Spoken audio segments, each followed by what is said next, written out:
it was around this same time last year that Atlas Fallen was released in its somewhat barren state.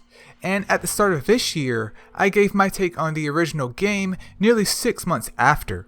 But exactly 1 year later, Atlas Fallen has appeared once again with a brand new update that was timed perfectly with its first anniversary. I want to welcome you to Atlas Fallen: Reign of Sand.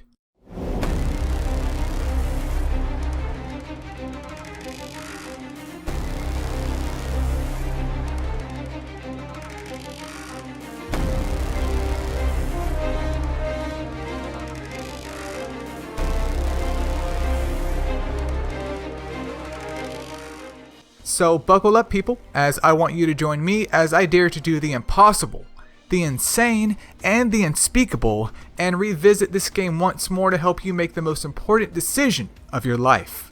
That decision is whether Atlas Fallen: Reign of Sand, which I've said 8 times already, is worth your time in its current state, or is it still a hard pass? Now, to assist you with that decision, I will be assessing the gameplay, the story. You know what? I have done that once already. So let's talk about what is new in this update and if it's enough for you to pull the trigger or finally search for a new target.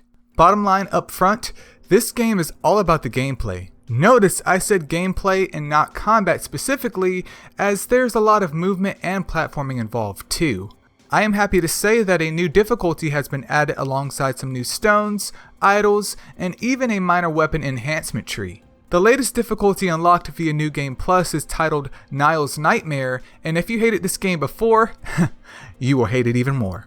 Essence-wise, we are treated to more affliction-based ones, which include one of my favorites that I like to call Blade Beam. With 25 new in total, there's a greater focus on variety by allowing the player to decide just how risky they want to go, but the focus on momentum is still the core root of the game. I noticed during New Game Plus that my stone placement was not optimal and went for a greater momentum build-up instead for faster tier 2 and tier 3 abilities. This combined with the all-new weapon enhancement tree made battles go even smoother than before. This upgrade tree was missing in the original, so I will say it's a welcomed improvement that adds more weight to the 3 weapons available. Yes, there are still only 3 weapons in total to choose from.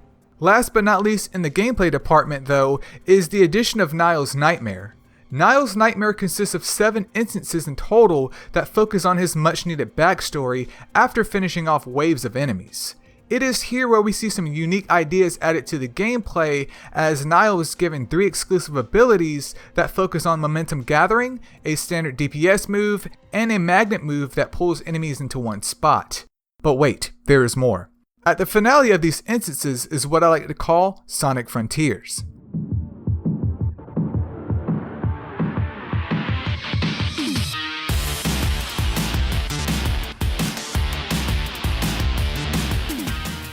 The player must traverse through various paths with rings to dispel the enemies of their shields. Speaking of loops, I am surprised that the shards necessary for progression weren't overhauled as well due to the focus on movement with said gauntlet shards. I am not saying that we needed a dedicated dungeon for each shard, but a puzzle or two would have helped break up the monotony of chasing a blue light from point to point for the reward. Moving on to the story, it is still what it was before, a nothing burger. But I do recall hearing a lot more voiced lines in the game during my second playthrough versus the first. Do not get me wrong, it is cool, but it will never be enough to make me say, wow, this story is spectacular. With hindsight being 2020, I do find it odd that Nile and Delos never threw down at the playground during the finale, especially regarding this update. The assets are there, so why not reward the player for going above and beyond with another exclusive fight? This became apparent to me because it lacks the much needed build up to make the final fight feel like it's, hey, the finale. Nevertheless, there is one final piece about this game I would like to talk about, and that is its replayability. This was my second run through the game from start to finish, and it took me right over 8 hours in total.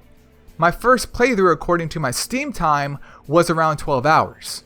For those of you who have played this game before the update, it is not one I recommend revisiting unless you absolutely adore it. I say that because the new additions to the base game are good, but not great. It's honestly like getting a yearly raise at your job.